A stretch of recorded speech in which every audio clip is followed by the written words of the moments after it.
Okay तो भाइयों, Spiderman 4 में हमें एक और शॉकिंग अपडेट मिल चुकी है जो इस मूवी को एमसीयू की मोस्ट अवेटेड मूवी बना सकती है। सैडी सिंह का ऑफिशियली कास्ट होना, वो भी स्पाइडरमैन 4 में, ये एक बहुत बड़ी हिंट है कि एमसीयू फाइनली एक्स-मैन को इंट्रोड्यूस करने वाला है। पर रुको, यही एक बड़ी बात नहीं। आज की वीडियो में तुमने सुना होगा कि वेनम भी स्पाइडरमैन 4 में एंट्री मार रहा है। मैं तुम्हें पहले कई बार बता चुका हूँ कि सोनी ने अपनी जापानीज साइट में अनइंटेंशनली ये रिवील कर दिया था कि क्या वेनम, क्या एडी अब पीटर की जर्नी में शामिल होने के लिए तैयार है। यानी सोनी वर्स तो खत्म हो गया, लेकिन वेनम, उसकी जर्नी एमसीयू में अब जस्ट शुरू होने वाली। यानी एक तरफ सैडी सिंह का स्पाइडरमैन 4 में कास्ट होना, दूसरी तरफ वेनम का आना, और तीसरी बिग अपडेट है ब्लैक विडो के रिटर्न को लेकर, और ये अपडेट ऑफिशियल होने वाली है। सारी चीजों पर एक एक करके बात कर लेते हैं। सो हेलो गाइस, मेरा नाम है Himanshu and welcome to the Buzzbeam show. तो सबसे पहले तो बात सैडी सिंह के बारे में कर लेते हैं। अब देखो, हमें ये पहले से ही सुनने को मिल रहा था कि वो मार्वल में एंट्री मारने ही वाली है, पर कौन से रोल में मारेंगी ये ऑफिशियली कंफर्म नहीं था। पहले रूमर्स थी कि वो जीन ग्रे का रोल कर सकती हैं, और अब जब ऑफिशियली स्पाइडरमैन 4 में उनकी कास्टिंग कंफर्म हो गई है तो ये थ्योरी और भी ज्यादा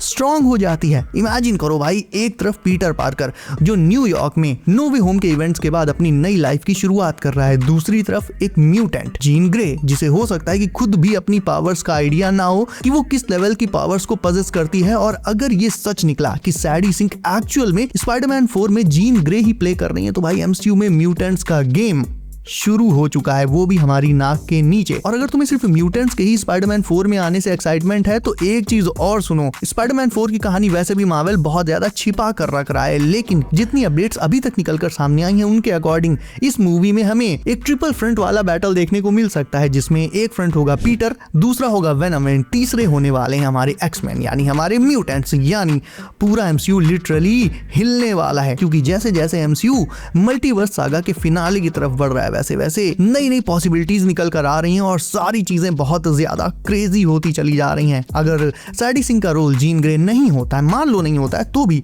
स्पाइडरमैन के लिए ये एक बड़ा चेंज होने वाला है, क्योंकि ये ऑलमोस्ट कंफर्म्ड है कि ज़ेंडेया का रोल स्पाइडरमैन 4 में बहुत ही छोटा होने वाला है। तो हो सकता है कि सैडी सिंह पीटर के नए लव इंटरेस्ट की तरह आए, यानी एमसीयू की मैरी जेन वॉटसन बन के आ जाए। अब अगर तुम्हें इफ नहीं पता है, वैसे तो पता होगा बट इफ नहीं पता है, तो ज़ेंडेया भी थी तो एमजे, बट ये मैरी जेन वॉटसन वाली एमजे नहीं थी, ये थी Michelle Jones Watson. Mary Jane Watson MCU में बिल्कुल ही नई होने वाली है, यानी सैडी सिंह एमसीयू की मैरी जेन वॉटसन का रोल कर सकती हैं। पर जो भी हो, एक चीज तो कंफर्म है कि पीटर अपनी इस नई मूवी में काफी सारी नई चीजें फेस करने वाला है और अपने लाइफ के साथ काफी ज्यादा एक्सपेरिमेंट भी करने वाला है, क्योंकि अब उसका सामना होने वाला है वेनम से, plus may be just may be mutant से। और ये सारी चीजें लॉजिकल भी हैं, क्योंकि Deadpool and Wolverine movie multiverse से डील कर रही थी। डेडपूल अब मार्वल की रियलिटी में घुसकर हेर फेर करना शुरू कर चुका है। ऐसे में स्पाइडरमैन 4 में म्यूटेंट्स का कोई भी अगर टीज होता है जीन ग्रे के अलावा, तो इसका सीधा कनेक्शन डूम्सडे और सीक्रेट वॉर से होगा। और इमेजिन करो एक ऐसा सीन जिसमें स्पाइडरमैन, डेडपूल, वुल्वरीन ये सब एक साथ हो, वेनम भी इनके साथ हो, और ये सब कुछ सिर्फ एक स्पेकुलेशन नहीं है। पहले भी मार्वल ने ऐसी छोटी छोटी हिंट्स दी हैं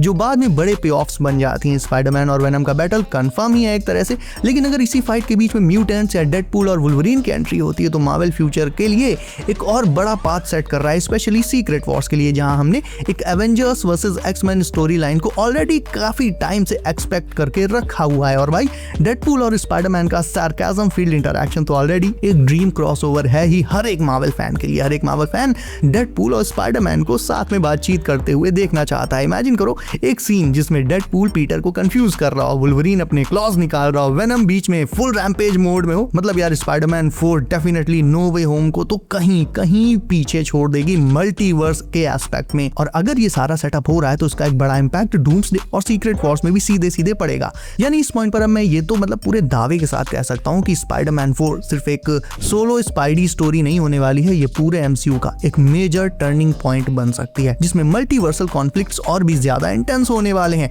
देखा जाए तो क्योंकि स्पाइडरमैन 4 डूम्सडे के बाद आ रही है, जस्ट बाद आ रही है, ऐसे में अगर डूम्सडे में बैटल वर्ल्ड बन जाता है या फिर मल्टीवर्स समहाउ डिस्ट्रॉय हो जाता है तो कोई बड़ी बात नहीं है कि सैडी सिंह की जीन ग्रे किसी और ही यूनिवर्स से हमारी अर्थ पर आ जाए। या सिंपली मार्वल ये भी दिखा सकता है कि ये एमसीयू की ही मेन एक्स-मैन है जो अब हमारे सामने आई है। इनमें से जो भी हो, स्पाइडरमैन 4 में म्यूटेंट्स तो हमें डेफिनेटली दिख ही सकते हैं गाइस, और म्यूटेंट्स का आना मतलब डेडपूल और वुल्वरीन का भी इसमें सीधे सीधे इन्वॉल्व होना। यानी ओवरऑल सैडी सिंह के स्पाइडरमैन 4 में कास्टिंग की केवल और केवल दो पॉसिबिलिटीज बनती हैं। फर्स्ट, वो जीन ग्रे ही प्ले करने वाली है एंड स्पाइडरमैन 4 से मार्वल ऑफिशियली अपने म्यूटेंट सागा को एक तरह से स्टार्ट कर देगा, एमसीयू में उनका ऑफिशियल डेब्यू कराकर। एंड सेकंड, इफ वो जीन ग्रे प्ले नहीं करती हैं, तो फिर एक्समैन की स्टोरी कब शुरू होगी, किस पॉइंट पर शुरू होगी, ये कहना फिर थोड़ा मुश्किल हो जाएगा। और सैडी सिंह फिर पीटर के लिए डेफिनेटली एक नए लव इंटरेस्ट के तौर पर आ सकती हैं, लेकिन मुझे जहां तक लगता है वो जीन ग्रे के रोल में ही बेटर लगेंगी। इवन स्ट्रेंजर थिंग्स की उनकी पूरी स्टोरी लाइन और उनकी मतलब एक्टिंग की थीम वगैरह को देखते हुए वो जीन ग्रे के लिए परफेक्ट है, ना कि मैरी जेन या फिर ब्लैक कैट जैसे किसी कैरेक्टर के लिए। तो डेफिनेटली आई बिलीव कि हो सकता है स्पाइडरमैन 4 में ही मार्वल अपने नए एक्समैन को इंट्रोड्यूस करने वाला हो। एंड भाई अब बात कर लेते हैं आज के सेकंड बिग अपडेट की, जो कि है ब्लैक विडो के रिटर्न की। स्कारलेट जोहानसन ने एक इंटरव्यू में क्लियरली बोला अभी कि नताशा MCU में डेड है और मार्वल उसके सैक्रिफाइस को अनडू नहीं करेगा, just like Tony Stark.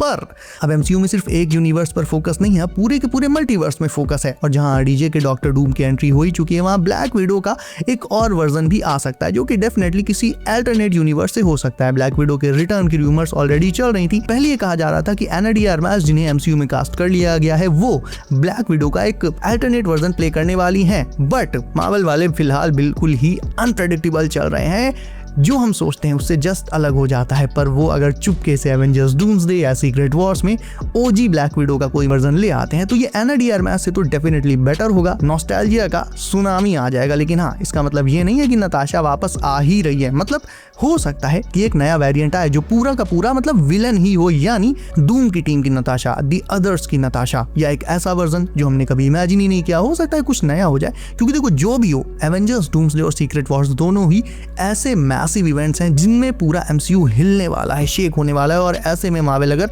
Black window का कोई बड़ा कैमियो या एंट्री प्लान कर रहा है, तो वो उसे स्कारलेट जोहानसन के मुंह से ऐसे उगलवा नहीं देगा। तो भाई अभी तो डेफिनेटली कुछ भी नहीं कहा जा सकता। और देखो एक्टर्स तो झूठ बोलते ही हैं। पहले बेनेडिक्ट कम्बरबैच ने भी कहा था कि वो डूम्सडे में नहीं आ रहे हैं, फिर वो बोले कि मेरी बात का भरोसा मत करना। ऐसे में अगर स्कारलेट जोहानसन बात कर रही हैं, तो वो 616 की नताशा की कर रही है कि 616 की नताशा मर चुकी है और उसकी डेथ को अंडू नहीं किया जाएगा। बट मल्टीवर्स से क्या नताशा को कोई वेरिएंट आ सकता है, इस पर उन्होंने कोई बात नहीं की। तो डेफिनेटली ये एक मल्टीवर्सल वर्जन वाली पॉसिबिलिटी अभी भी ओपन है ब्लैक विडो के रिटर्न की। लेकिन स्टिल डूम्सडे और सीक्रेट वॉर्स के बाद सबसे बड़ी मूवी स्पाइडरमैन 4 ही होने वाली, क्योंकि इसमें लेकर भी काफी सारी चीजें चल रही हैं। तो भाई साहब, ये मूवी लिटरली MCU के नए फेज का गेम चेंजर होने वाली है। बस अब हमें देखना ये है कि मार्वल इसे कैसे टीज करता है और क्या क्या चीजें हमें इसके ट्रेलर में ही रिवील होती हुई दिखती हैं। So guys, that's it for today. Video अच्छी लगी तो उसे लाइक मारो और बताओ कि तुम क्या सोचते हो स्पाइडरमैन 4 की नई लेटेस्ट अपडेट्स के बारे में। और ऐसे ही धमाकेदार अपडेट्स के लिए चैनल को भी कर लो सब, नोटिफिकेशन कॉल पर डालना बिल्कुल मत भूलना। So guys,